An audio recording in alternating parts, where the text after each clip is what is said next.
Hey everyone, welcome to the RotoGrinders Morning Grind Podcast. I'm your host, Stevie TPFL. Technically, it's Wednesday, but this podcast is for Friday, December 25th, 2020. It is the Christmas Day NBA podcast, and it's always fun. And, I always bring my daughter on and let her say Merry Christmas to everybody. But we're recording a little bit like at a different time this year. So I don't know if she's still awake or not. I'm going to text my wife and see now. I didn't even think about it. But anyway, Will, my buddy, Chief Justice 06. Hey, buddy, we get to talk some NBA Christmas Day 5-game slate. How are you doing, my friend? I'm good, man. Definitely excited to be here. We made it to another Christmas, made it through Thanksgiving, and obviously the pod's still going strong. We're still hanging out, doing some pods, and I'm excited, man. So, Merry Christmas to everyone. If you listen to this early, Merry Christmas early. And Merry Christmas to you, Katie, and the kids, man. All right. It's going to be wonderful. Merry Christmas. All right. She made it. She made it, yeah. Not in bed yet, so. I wasn't even asleep. I was doing my clothes. All right. Well, so Merry Christmas from my family to everybody's. Merry Christmas to you, Will, and your family. Man, I'm excited. I love NBA on Christmas Day. I'm not like super pumped there's a football game, but I'm really pumped there's basketball and there's 5 games. So let's break it down. We are recording Wednesday nights due to family stuff on Christmas Eve and stuff like that. We're recording early, so anything could happen on the Wednesday slate that could affect this. We might not be able to talk about it. So we start with the Pelicans and the Heat. It's a 229 total. Miami favored by 5.5. Unless some big injury news comes out of this game, there's nothing that I'm too worried about injury-wise in this one, Will. Let's start with the Pelicans. What do you like here for New Orleans? Yeah, man, I definitely think, Zion should be leading the charge here. Played really well in preseason. I think he's a guy that's going to work well for us until they, price him up drastically. I mean, right now, we've got him at 8,100, which it feels like it might be, priced up a little bit. I want to see how he performs, tonight, and then we'll kind of go from there. But I still think he's going to be the guy. I don't think Lonzo Ball is going to get priced up much right now. We'll see how he shakes out. But he's a guy I think could be really sneaky at 6,500 on DK. I just feel like the price is really, really fair. So, when you look at it from that standpoint, I think those are kind of the big three, Zion, Ingram, and Ball. Ball probably being my favorite because he's a whole lot cheaper. Yeah, like I think Zion could have a good game here. I was watching a little bit of the first quarter of the Magic Heat game, and like Aaron Gordon was like, athletic, big, wing type forward type players. So like that's Zion's build, so like he could definitely have a big game here. Like it'd probably be like Mo Harkless or Jimmy Butler trying to guard him, and I think size advantage to Zion in that scenario. So I'm with you on Zion. I really like him in this spot. Don't love Adams.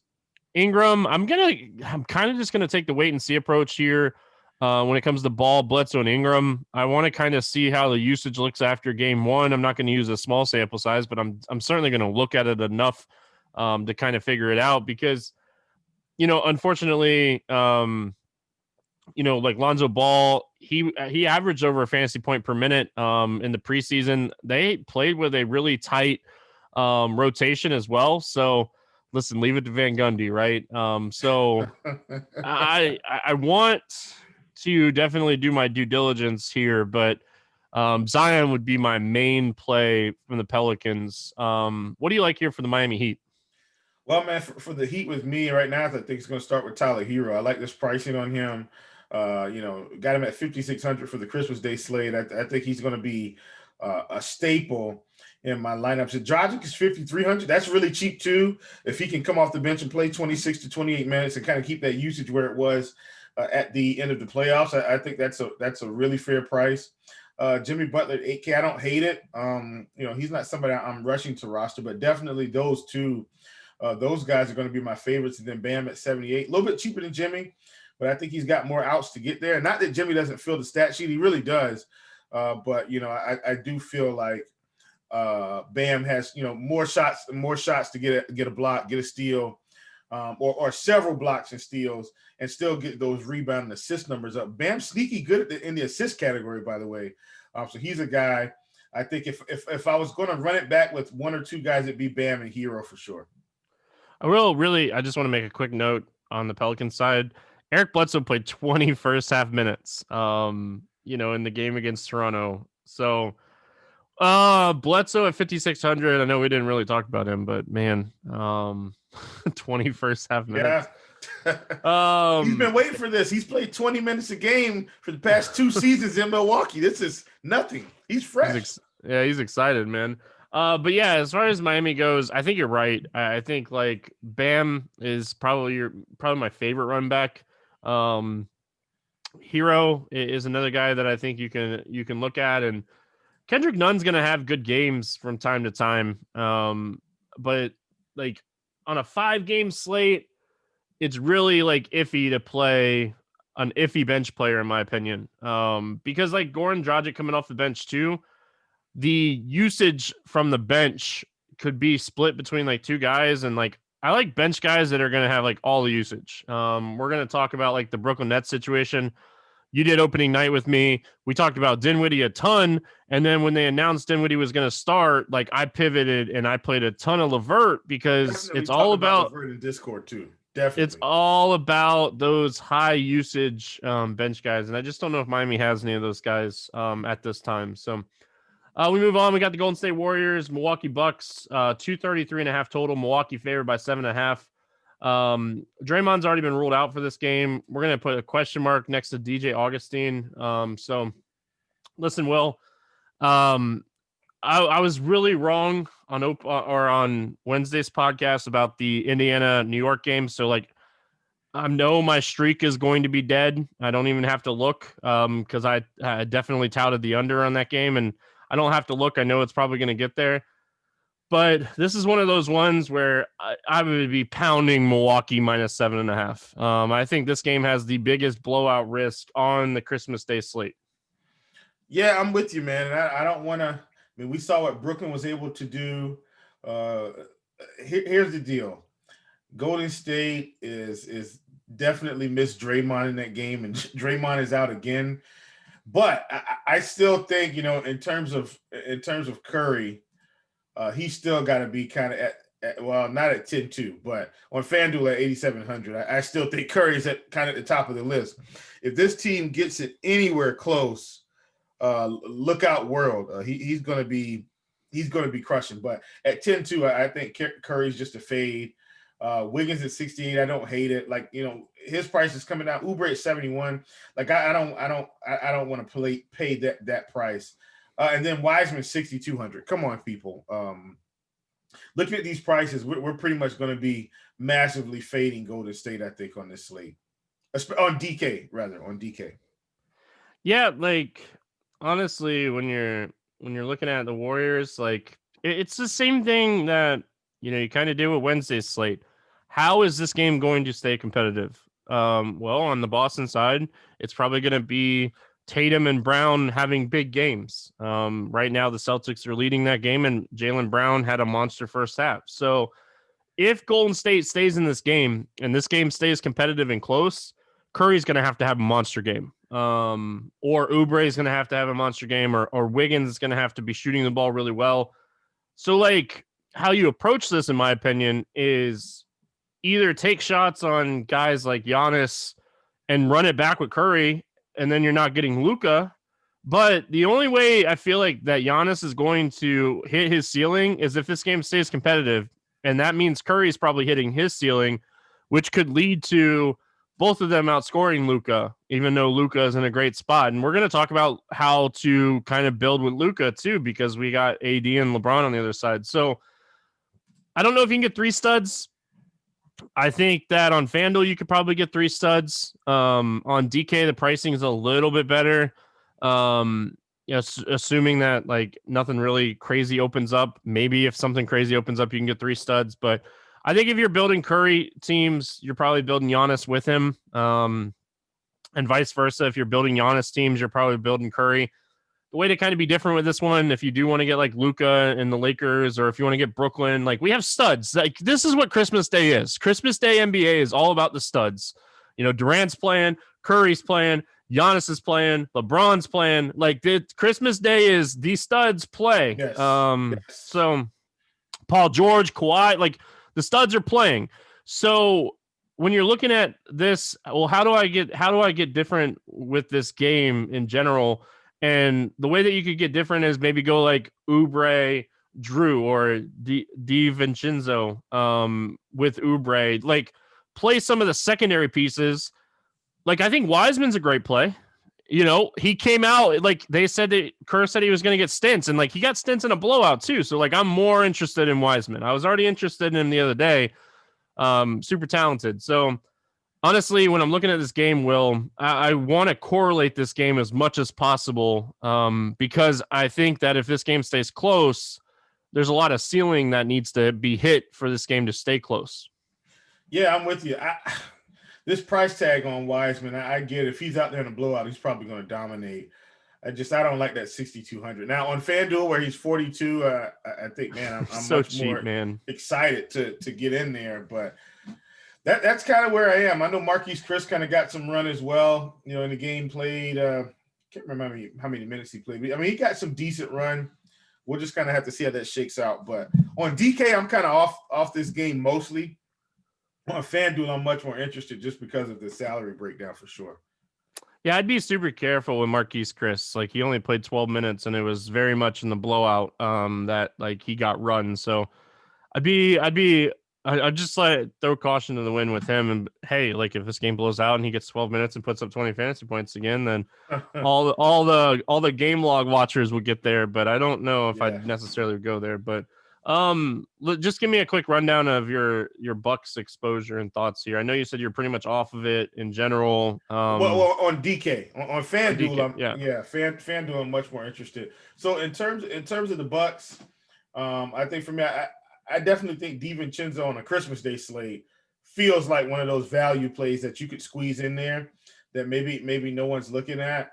I will check the Bucks bench, but Drew Holiday still has a fair price as well. I mean, we're looking at 7,500. I feel like that's fair. Drew can get 45-50 in any game, in my opinion. So I don't hate that, especially if you end up kind of getting into the mid-range build. But I think DiVincenzo is probably my favorite because even Brook Lopez is 6K. I was hoping we were going to get Brook Lopez at that like 5K Brook Lopez that we're used to getting, but that is not the case. They priced him up. But yeah, that's kind of where I'm in. And Giannis at 10-9. You talked about him needing a ceiling. I do view Giannis in a different light than maybe I view a KD. Like I feel like Giannis can get 60 in this spot in 3 quarters. So I'm more apt to play Giannis than I would be like a KD in this spot because I feel like Giannis has so much more upside. Yeah, 60 raw points are going to matter on a 5. So I definitely don't disagree with you. It's just like, is 60 enough to win you a tournament on a 5-game slate at his price? Like, I think that's the biggest question mark. I don't think anybody will really question, like, Giannis can get there in 3 quarters against any team, especially against a team that looked really bad defensively in their opening night. So we move on. We got the Nets and the Celtics. I'm probably the most excited about this game. 227 total. Brooklyn favored by 1. Kimba's still out. That's really the only injury news that we're looking at here. The Nets look fantastic on opening night. They look fantastic. Let's start with Brooklyn. Will, it goes back to the same thing we were talking about before. If Dinwiddie's going to start, LeVert coming off the bench with all that usage is juicy. Yeah, that's the thing, man. It's just the price. I mean, they've got him priced up. If he's coming off the bench, we've got to pay for him now. Guess what? FanDuel didn't price him up at all. They left him at 5,800. So almost, and I'm not saying he's going to get the same type of production, but I mean, at 5,800 with all the usage off the bench, that's an incredible price. Drastic difference in the $7,200 price tag we got to play on DK. And, the more I've been looking at this slate, Stevie, I really feel like that's kind of going to be the difference in this slate, looking at the pricing site to site. It's drastically different on a lot of these guys. So, DraftKings has really made it tough on us to build build quality lineups. I mean, you're gonna have to take some shots on some of these cheap guys, I think, if you want to really get there. So I'm just not as interested in LeVert at 7,200 on DK. One of my favorite plays from this team that didn't really get priced up too much, I think it's going to be Joe Harris at 5,300. Guy, we kind of talked about it before that he's probably going to be taking wide open shots, going to be able to make some shots. And sure enough, that's kind of what happened the other night in a blowout. So he's a guy I think I'll consider the most. And then between KD and Kyrie, if we feel like this game is going to be really competitive, I actually want to see if I can get them both. But if I had to choose between the two right now, it's still going to be KD. I just think his ceiling is so much higher than anybody else's on this team. Kyrie revenge, man, going into Boston. Oh man, Allen's burning the sage. Allen's gonna have a field day with this one. I don't know. When I look at Brooklyn, I love LeVert on FanDuel. Good point on DraftKings pricing. So LeVert, the second quarter, check back in to finish the second quarter for Dinwiddie. And if that's going to be the thing, like if they're going to finish like second and fourth quarters with like LeVert and Durant, Harris, Kyrie, and whatever big man's out there, I don't like good luck trying to project who that's going to be. I think that's huge for LeVert. Like he only played 25 minutes the other night, but you add in the other 4 minutes that he would have played if the game was close, finishing it out. Like now we're looking at 29 minutes with massive usage. And the first half, like he and Durant were only on the court together for like 2 minutes in the first half. So that's the key, man. I know, man. So not having that stud. Really like LeVert on FanDuel still. I think DraftKings probably too expensive. I love Kyrie in this spot. I think he is entitled for a big monster game here. And then I never hate playing KD, but I don't think I want Dinwiddie. I wanted Dinwiddie the other day because he was going to be in the bench role that LeVert's kind of in. So if for some reason they start LeVert and Dinwiddie comes off the bench, you want that sixth guy, like whoever it is. Like you want that sixth guy. You want Lou Williams in all. Man, that guy cost me so much money the other night. Oh, don't worry, it's coming though. I mean, I know it's coming. Will, talk to me about the Celtics here. Well, I think it's tough because I really want to get a read on, what's happening in this game, but I think it's just the major players now. Jason Tatum at 9,300. I feel like that's a little bit expensive. I can't fade everybody, but I don't feel good about this price tag with Tatum. But if the game is going to be, played at a pretty high pace, this game should be a lot more competitive than the Golden State game, which should have Jason Tatum squarely in play. I think, for me, Jaylen Brown, like this is a spot I prefer to play Jaylen Brown. Here's the deal, though, man. And I made a big mistake on their first opening night against Milwaukee. I didn't think about the fact that Kemba wasn't playing. And when Kemba's off the court, I mean, Jaylen Brown and Tatum have massive usage. And I really made a mistake there. But it's going to be something similar here. So I like Jaylen Brown at 7K. And those are kind of going to be the guys that I go to. Now, Jeff Teague at 4,200. Want to see where his minutes shake out. After their first game of the season concludes, he could be a really or the de facto value in this slate if he ends up playing 30 minutes. So at 4,200, I think Jeff Teague, if he can show that he can produce while Kemba's out, he's going to be a fantastic play for the Christmas Day slate. Yeah, having a really good opening night too. So he might end up being massive chalk. If he's at 26 fantasy points at 4K, and the second half is just kind of getting started. So, listen, I had a fair amount of. Did I have T tonight? I don't even know if I had him. Jesus. Either way, he's going to be fine. Yeah, the whole Tristan Thompson, Daniel Tice thing. It's just kind of. I feel like it's going to be pretty split minutes wise. I think. If you're going to take a shot, it'd probably be Tristan Thompson. I like Brown and I like Tatum a lot. This game should be super competitive, like you said, and these guys have really high ceilings. So we move right along. We got Dallas at LA taking on the Lakers, 230 total. Lakers favored by 7. Porzingis is out. LeBron said that, he tweaked his ankle, but it should not affect his status for Christmas Day. So let's start with the Mavericks. Luka. If you're playing a ton of Luka, like I plan to do, I think you got to look at, whether it's Schroeder or AD or LeBron, you gotta kind of run it back here, and just hope this game stays competitive, because this game has the second biggest spread on the slate, with the Lakers favored by 7. Yeah, I definitely think, if you're gonna play anybody from Dallas, it definitely starts with Luka Doncic.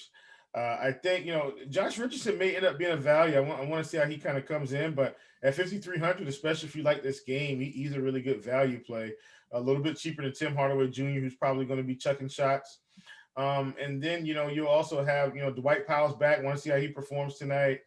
But as of right now, I think my top 2 plays would be Luka and Josh Richardson, and I think that's where I'm at for now. Yeah, unless we see something crazy from the Wednesday night game, then that's kind of where I'm leaning. I don't potentially hate playing Dwight Powell, but he's gonna have to show me some stuff before I start, wanting to play him against Marc Gasol. Like, who's gonna guard AD? Like that's the thing, right? Like, nobody.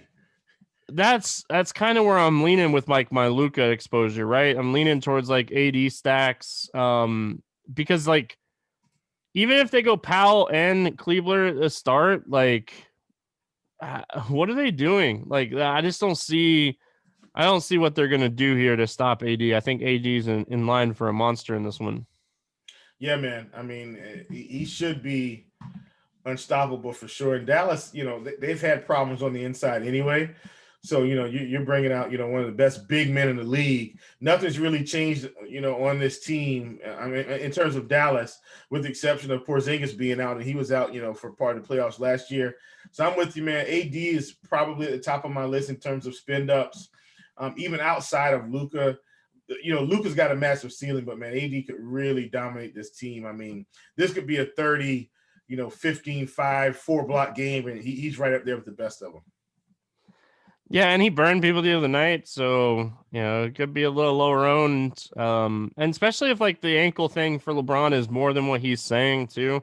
Maybe that helps AD have a monster game here. But yeah, I don't love LeBron. I would much rather play Giannis over LeBron in this one.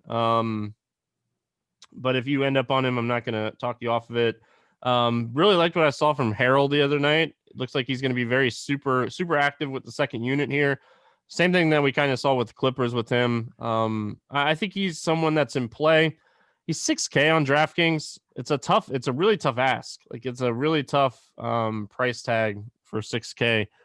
FanDuel basically didn't change their pricing at all. It's pretty much all set from where it was prior. I mean, Harold's 5,100. It's like crazy good value over there. Again, this is why you can get 3 studs, maybe even 4 studs on FanDuel, and you can only probably get 2 or 3 on DraftKings. Yeah. Know your site, your maybe two. Maybe two. Yeah. I think some stuff will open up. Like we already mentioned Teague at like 4,200. Teague's gonna be chalk at this point. Yeah, like Nicholas Batum could potentially be chalk depending on the situation. We'll get to that in the next game. But yeah. Anything else from the Lakers? You going back to the well on KCP? I mean, he didn't treat you too bad the other night. No, I mean, and honestly, he kind of came out of nowhere. He went from like 1 point to like 19 points or 17, what it was. Quickly, I think even in this spot, I definitely think he's value at 4,600. He might be someone that we need, because at some point the name of the game is going to be which of these punts are getting the minutes. And KCP looks like he's definitely going to get the minutes. So he's not a guy that I'll mind playing, in this spot against Dallas, which should be a pretty up-tempo game. Yeah, I don't hate him in this spot either. It all is really going to depend on like what type of value opens up from like we're recording Wednesday night until Friday morning, so, and you got to be willing, like if you're playing NBA on Christmas Day, you got to be willing to make some adjustments, and that's tough for a lot of people that have families and stuff. So you'll see a lot of edge and leverage on the field by being able to late swap. And I'm one of them, Will. Like, I hardly ever check my lineups on Christmas Day. I let them ride. So you're gaining edge and leverage on me. So that New Orleans game, you have Zion and he comes out and he stinks. You guys can pivot. I'm just gonna leave him in there. So we finish it out with the Clippers and the Nuggets, 222 total. Clippers favored by 2. Obviously, Morris is questionable. And then JaMychal Green doesn't sound like he'll play, but we'll put him as questionable for now. Let's start with the Clippers side of things. Paul George looked great.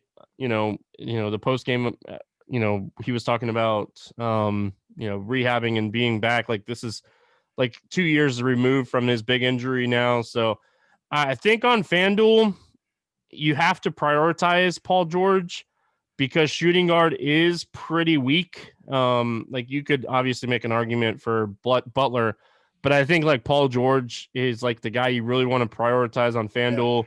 Yeah. We talked about this the other night too.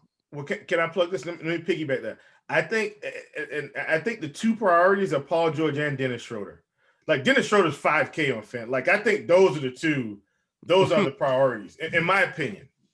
No, that's what are you doing? I don't know. Hey. Sorry, I just Anyway, Levert. There's so many. It's building itself. I just go ahead and build my whole lineup right now on air, and I'm sure you guys are gonna have the same one. So, I could build the optimal before the optimal spits it out with these prices. So, right. Anyway, back to this game. Don't want to get too sidetracked, but talk to me about what you like here for the Clippers. Yeah, man. I'm just gonna stick with DK because we've already acknowledged that FanDuel is pretty. The pricing is pretty very rough. Soft. Yeah, Look, I'm still going to stick with Serge. Like, Serge 5,400 on DK. I'm rolling with Serge. I think the minutes are going to be okay. Like, I don't feel like Serge, let me down the other night. Played. Let's see, how many minutes did Serge play? Only played 20 minutes against the Lakers. I still think he's going to play more minutes than that. We'll see, but I think he's going to play more. So I'm sticking with him. And then I think we got to go back to the well on our good buddy Lou Williams. Played 26 minutes, just didn't get there. But at 5,200, and what should be a competitive game against Denver, I think we play him. And ironically, you're looking at these the Clippers on DK. I feel like they have a ton of value. Nick Batum 4,500. I'm not saying he's going to go out there and light the world on fire, but if he's going to get minutes, I mean, I think he's a guy we have to consider. Played 28 minutes the other night against the Lakers, put up a Nick Batum stat line extraordinaire, 3.6 rebounds, 6 assists, 2 steals. That is Nick Batum, ladies and gentlemen. If he happens to score 10 more points, I mean, he's pretty much getting in the 30s. So I think at 4,200, he's a guy we definitely want to look at. And this isn't an anomaly. This is who he is. He's a stat sheet guy that's not going to score a bunch. Yeah. Going to the other side of this game, the Nuggets. Listen, Lou Williams, I needed 6 more points from Lou Williams to win 5K the other night. 6 more points. Yeah. Man. Lou, what are you doing, buddy? That's 2 threes. Just needed you to hit a couple of deuces for me, trays. Denver Nuggets side of things, I definitely not playing Jokic here. I like how low owned the Nuggets potentially could be on this slate. Right? Like, they're going to be a team that could potentially fly under the radar here. Yeah, they're oddly priced too. That's the thing. Just odd pricing on these guys. Jamal Murray is 8,500. Oh, Jokic is 10-1. Yeah, it's odd pricing. They're going to be very low owned. What is this pricing? This pricing makes 0 sense. DK is going to be a professional build over there. Like, you're going to have to think through it. To get this right. I mean, obviously we'll have projections and stuff like that, but even I feel like even with the projections, it's going to give us some really interesting looking builds. And you'll have to make some decisions on DK. Hard decisions for sure. Assuming nothing opens up. We need one 3K guy to open up and it all becomes fun. Well, at this point, we already know Teague's going to be optimal. If nothing changes, Teague's optimal and probably Batum. and then you go from there. Like that's kind of how I see it so far. What do you think about that? Yeah, I think. Yeah, I think Teague's definitely going to be optimal. I think Eric Bledsoe could potentially be optimal. Yeah, definitely. Yeah, just kind of looking at this slate as a whole. Man, like I think we should circle back a little bit to Tristan Thompson, because if he's going to get like 28 minutes at 5,200 against Brooklyn, um, I Yeah, don't I hate mean it. he started against the Bucks, so Yeah, and I have a hard time not. I guess maybe they don't start him against Brooklyn. I don't know. It's tough to say. yeah. Because I guess is he really going to match up with Kevin Durant in the 4? Maybe. I don't know. I don't know. I think that Tristan Thompson is going to prove himself to want it. Like, he's going to eventually be the starter, and Tice is going to be the bench guy. But we'll see. I was just looking through like DraftKings pricing really quick. I think Pascal could potentially be chalk again. I don't know. He burned a lot of people the other night, but it wasn't because it wasn't like on paper he was a good projected play. I will when I'm looking at this, I really want to hammer home definitely look at projections Thursday night, Friday morning, because Yeah. Like you said, you're gonna get some funky builds, and you might win a tournament on this slate going more balanced on DraftKings and more stars and scrubs on FanDuel. I went balanced on the current slate tonight just because I felt that same way, even though you had some value. It's just, it feels better. Yep. That's it, man. I don't really have anything else. Do you? Yeah, not unless we see something weird, happen in the Nuggets game where maybe what's his face? Monty Morris comes out and plays 25 minutes, but I don't see that happening. So yeah, I've got nothing, man. I mean, I feel like the Nuggets are kind of priced appropriately or a little bit above appropriately.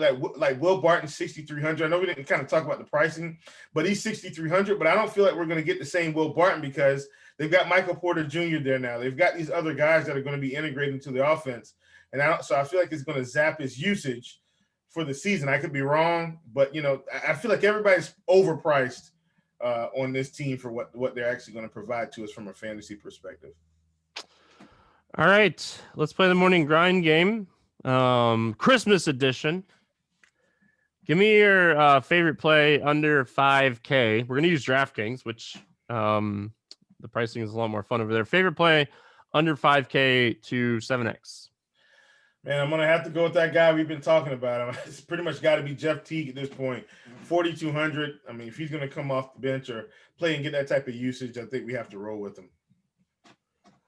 Good chalk and bad chalk. He might be good chalk. I'm going to go with Dante DiVincenzo. Like it.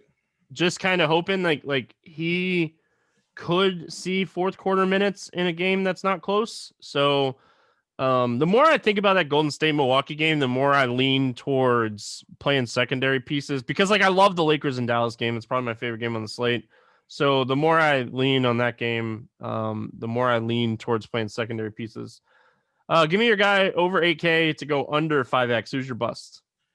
I'm going to have to go with Curry, man. At 10-2, I don't see how he makes it. So I'm going with Curry. Yeah, if you're building Curry tournament lineups, man, I really think you pair him with Giannis. And I know it's going to be really hard to do, next to impossible to do.